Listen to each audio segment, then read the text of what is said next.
Just give me your name and then spell it for me, please. Go ahead. Okay.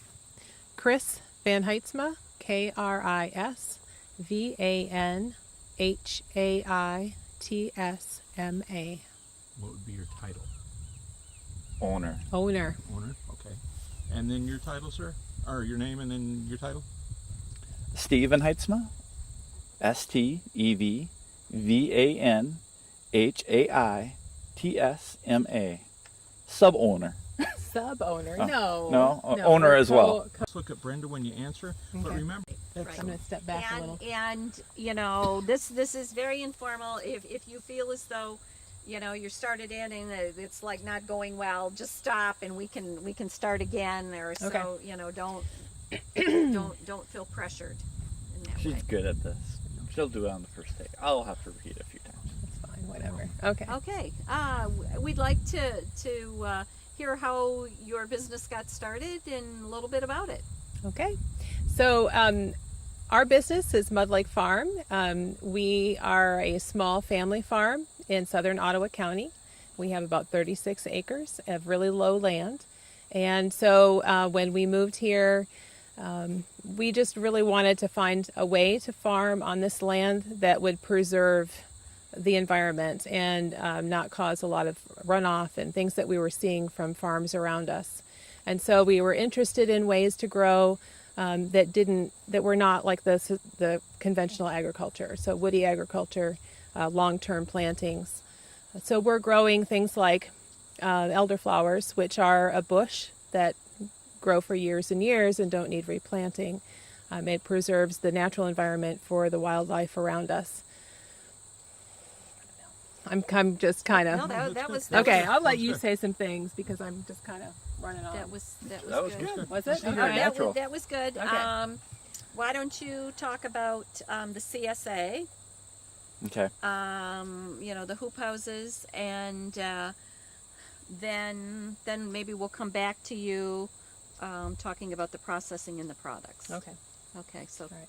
tell us about the CSA. Okay. This is why she's so much better at this than I am. Okay. That's terrible. You're terrible. Now She's just so much better You at have this to than get I am. over just here. like Come my on. husband. About the whole elderflower thing. You can talk about it because it's a good I think story. you're just doing such a... I'll just look at you because you're just adorable. This is terrible. Come on. You can do it. Come on, you can do it. Yeah, I mean, you can talk about. Well, I mean, we can piece this all together if you talk about- just. Give me one topic. Yeah, one thing. Well, okay. How about where we got the greenhouses? There you go. Okay, or I- isn't that's a the challenge. soda? Isn't the soda your idea? Yes. Technically, it's all my idea, but she's the one who makes it all work. Yeah. Yes, okay. it's all your idea. You can talk about whales or something. Yeah, let's talk about St. Steve's. Tell me about St. Steve's ginger soda. All right. So about 17 years ago, when we moved to this property, we discovered elderflowers. And we started playing with them with our family. We've made elderflower fritters, we made elderflower cordial, we made elderflower champagne for our daughter's wedding. And we just really love this little flower. And so then we started developing it. And we got our processing room, and we started making an elderflower cordial. And we were selling that at the farmer's market, and people were really enjoying it. And so then we started elderflower sodas, and we discovered those on a trip to Wales, elderflower presse, and we thought, wow, we can do this right here in Michigan. So then we started producing our own elderflower soda. You want to talk about the CSA? Sure. So we have a CSA as part of our farm, and so we have families that get lettuce from us on a weekly basis or every other week, and we grow the greens year round in greenhouses, so we can provide them with fresh greens all year long. And so our CSA is a little bit different than most. It's not a broad range of vegetables, but it's mainly greens, and that's what we focus on. So we do greens and herbs and microgreens, and our CSA members can order any of those things and get them delivered, even in the wintertime. Great. I love that idea. Mhm. My daughter, we ran a CSA for 5 years. Okay. And just she was a high school student, and so Mhm. ran it. You know, it was 5 years that she did that, and just 15 members. But Mm-hmm. the CSAs really are fun to to get to know your customers. Kind of a gateway. Sometimes it's a gateway CSA for people. They're not sure they would like a full season, Right.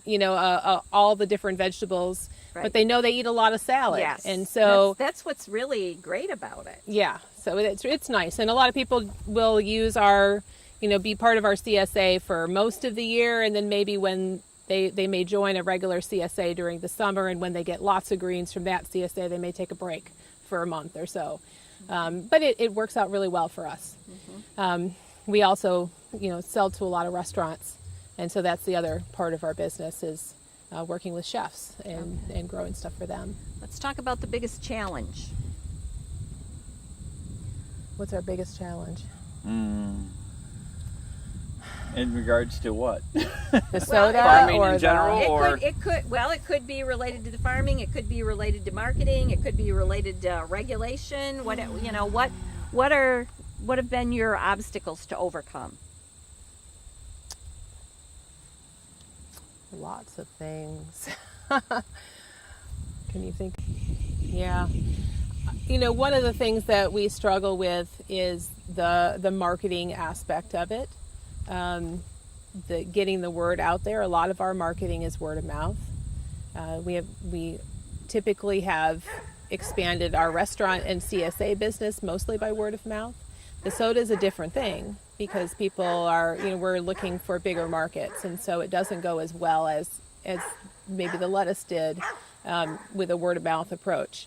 And so it's been a lot of getting out of our comfort zone and getting out there and talking to people, like doing a lot of samplings, tastings, things like that, so that we can have people try it because it's a different, unique product, especially the elderflower soda, because not many people have tried that flavor. So it's just, that getting over that, I don't know what that is, I don't know what it tastes like, what do I do with it, and having people try it and see that they really do like it. What puts a smile on your face in your business? That's a good one for you. Is it? Yes. Okay. What puts a smile on our face is when we go to the farmers markets and we have people try our sodas, and people are amazed. With the elderflower, the first typical answer is, "Wow, this is so interesting." And with the ginger soda, it's just, "This is the best ginger I've ever had." And it's so exciting to see those kind of responses for something you make.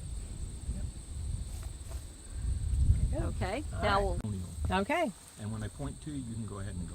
Okay. We are Kris and Steve Van Haitsma, owners of Mud Lake Farm and makers of St. Steve's cordials and sodas. And we'd like to thank MSU Product Center for giving us the Value Added Producer of the Year award. Okay, 1 second. Okay. That first one was awesome. All right. Okay. We'll do it again.